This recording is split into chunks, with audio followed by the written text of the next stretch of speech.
नमस्कार, आप देख रहे हैं नमो भारत न्यूज। आपके साथ मैं हूं तुषार शर्मा। दोस्तों, इस समय की सबसे बड़ी खबर जो सामने आ रही है उसे सुनने के बाद आपके पैरों तले जमीन खिसकने वाली है। जी हां दोस्तों, खबर आपको बताऊंगा, मगर दोस्तों उससे पहले मैं आपको बता दूं कि मोदी सरकार जब 2014 में सत्ता में आई थी तो उन्होंने एक मिशन लॉन्च किया था जिसका नाम था स्वच्छ भारत अभियान। इसके तहत जितनी भी देश की गंदगी थी उसे भारत से हटाना था और साथ ही इसमें सबसे बड़ी गंदगी थी वो अवैध धर्मांतरण। जी हां दोस्तों, आपने बिल्कुल सही सुना। और अब इसी से जुड़ी एक बेहद सबसे बड़ी चौंकाने वाली खबर आ रही है कि जिसे सुनने के बाद आपके होश उड़ जाएंगे। क्या है पूरा मामला आपको बताऊंगा, मगर दोस्तों उससे पहले आप सीधे कमेंट बॉक्स में लिखिए कि कब ऐसा समय आएगा जब हम हिंदुस्तानी आराम से या चैन से जी पाएंगे। जी हां दोस्तों, आप नीचे दिए गए कमेंट बॉक्स में अपने विचार जरूर लिखकर बता दें। और साथ ही आपसे मेरी गुजारिश ये है कि आप इस वीडियो के अंत तक जरूर बने रहिए, क्योंकि इस वीडियो में हम आपको बताएंगे कि जो अवैध धर्म परिवर्तन कराए जाते हैं भारत में, उसके मद्देनजर रखते हुए आज हम आपसे बात करेंगे। और साथ ही आपसे मेरी गुजारिश है कि आप इस वीडियो को जल्दी से लाइक और शेयर कर दें ताकि ये सूचना ज्यादा से ज्यादा लोगों तक पहुंचे। तो दरअसल मैं आपको बता दूं कि मोदी जी ने 2014 में सभी अवैध ईसाई मिशनरियों और एनजीओ को बंद करा दिया था, जो देश के भोले भाले आदिवासियों को बहला फुसलाकर उनका धर्म परिवर्तन करा रहे थे। अभी ऐसी ही घटना फिर से सामने आ रही है जिसे सुनने के बाद आपके पैरों तले जमीन खिसकने वाली है। तो मैं आपको बता दूं कि उत्तर प्रदेश में ग्रेटर नोएडा के बाद अब आजमगढ़ से ईसाई धर्मांतरण कराने में लिप्त 3 लोगों को गिरफ्तार किया गया है। जी हां दोस्तों, जिनका संबंध विदेशी ताकतों से जुड़ता नजर आ रहा है। हालांकि ऐसे ही ईसाई समूह और चर्च से जुड़े समूह को जो विदेशों से गहन उगाही करते थे, मोदी सरकार ने इन अंतरराष्ट्रीय और सरकारी संगठनों, एनजीओ व मिशनरियों के खिलाफ अपने प्रयासों को तेज करते हुए कार्रवाई करना शुरू कर दिया था। जी हां दोस्तों, हम बात कर रहे हैं कुछ समय पहले की ये समूह केपी योहानन ने गठित किए थे। राजनाथ सिंह उस समय गृह मंत्री थे, तो हम बात कर लें कि उन्हीं की अगुवाई में दक्षिणी भारत में अपना कब्जा जमाए बैठे 3 सहयोगी ईसाई चैरिटेबल ट्रस्ट जैसे आयना charitable trust, love India ministries और लिस्ट ओवर मिनिस्ट्री के विदेशी योगदान विनियमन अधिनियम के तहत इनके रजिस्ट्रेशन रद्द कर दिए गए थे। मोदी सरकार के अनुसार करुणा इंटरनेशनल और अन्य ईसाई मिशनरियों को भारत में अवैध तरीके से ईसाई धर्मांतरण के लिए पैसा भेजा जा रहा था। और जैसा कि हमें पूर्वानुमान था कि ईसाई मिशनरियां भारत सरकार के इस दावे का खंडन जरूर करेंगी, तो वैसा ही उन्होंने किया। उन्होंने ये कहा कि हम पर लगे इन आरोपों को खारिज करने का मौका नहीं दिया गया। मोदी सरकार में यह मौका उन्हें नहीं दिया गया। और साथ ही आपको बता दूं कि ईसाई संगठनों के चर्च प्रवक्ता फादर शीजो के अनुसार हम विदेशी धन नहीं ला रहे थे। ये एक स्थायी संशोधन आदेश था जिसके अनुसार FCRA पंजीकरण 5 साल के लिए होता है, उसके बाद उनका नवीनीकरण भी किया जाता है। जबकि भारत सरकार के अनुसार एक रिपोर्ट से पता चलता है कि आयना चैरिटेबल ट्रस्ट ने पिछले वित्तीय वर्ष में लगभग 206 मिलियन अमेरिकी डॉलर अनुदान के रूप में प्राप्त किए थे।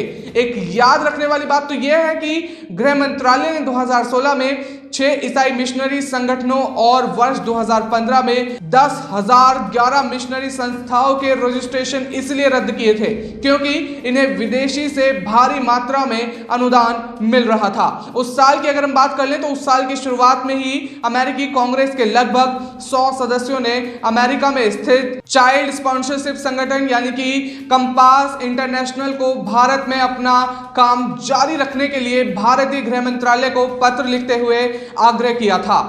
कोलोराडो स्थित एक चैरिटी के अनुसार भारत सरकार की इस कार्रवाई से भारत में उस संस्था के करीब 1,47,000 बच्चे और 127 कर्मचारी व असंख्यक युवा जिन्होंने इस चैरिटी के विभिन्न कार्यक्रमों में रजिस्टर किया हुआ था और बुरी तरह से प्रभावित हुए थे। ये सभी लोग मिलकर भारत सरकार पर एक प्रकार का दबाव बनाने की कोशिश कर रहे थे जिससे इन लोगों की दुकान सुचारू रूप से चलती रहे और इन पर किसी भी वर्कर का कोई भी प्रतिबंध ना लगे। पर मोदी सरकार ने कठोर कार्रवाई करते हुए इस सभी ट्रस्ट पर प्रतिबंध लगा दिया था। जी हां दोस्तों, फरवरी माह में डलास स्थित स्टेनली लॉ समूह ने जीएफए के खिलाफ एक मुकदमा दायर किया था, जिसमें आरोप लगाया गया था कि मिशन एजेंसियां और सहयोगी ने धर्मांतरण दान के लिए कई सौ करोड़ की मांग की है। जी हां, और उस पैसे को केपी योहानन के निजी खजाने में ट्रांसफर करवा दिया गया था। समस्या ये थी कि ये मिशनरी विदेशी धन को अपने निजी खातों में जमा करती रही थी और उस पैसे से भारत में बड़े पैमाने पर भूखंड व चल अचल संपत्ति खरीदी जा रही थी। साथ ही बहुत बड़े पैमाने पर लोगों का धर्मांतरण करा उन्हें ईसाई बनाया जा रहा था। अब हमें सोचना है और सही निर्णय लेना है कि क्या मोदी सरकार इन ईसाई मिशनरियों के वित्तीय शोषण को रोकने के लिए सही कार्रवाई कर रही है। ये जी हां दोस्तों, ये हमें सोचना है। और साथ ही क्या आपको लगता है कि सरकार सही प्रकार से एनजीओ को अवैध रूप से मिलने वाले पैसों के इस्तेमाल को नियंत्रित कर पा रही है? जी हां दोस्तों, इसके विचार आप हमें नीचे दिए गए कमेंट बॉक्स में लिखकर जरूर बता दें। क्या आपके जहन में विचार आते हैं, ये आप नीचे लिखकर कमेंट बॉक्स में बता दें। अब मैं आपको बता दूं कि सबसे बड़ा चौंकाने वाला तथ्य यह था कि भारत के 8 बड़े राज्यों में ईसाई जनसंख्या बढ़ रही थी। उसका कारण हिंदुत्व की निचली जातियों का ईसाई धर्मांतरण था। देश में कुछ लोग ऐसे मौजूद थे जो एक जोंक की तरह थे। जी हां दोस्तों, और वक्त दर वक्त देश का खून चूसने का काम करते रहते थे। हर वक्त जातिवाद का जहर उगलकर देश की एकता को खंडित करने का बयान देते रहते थे।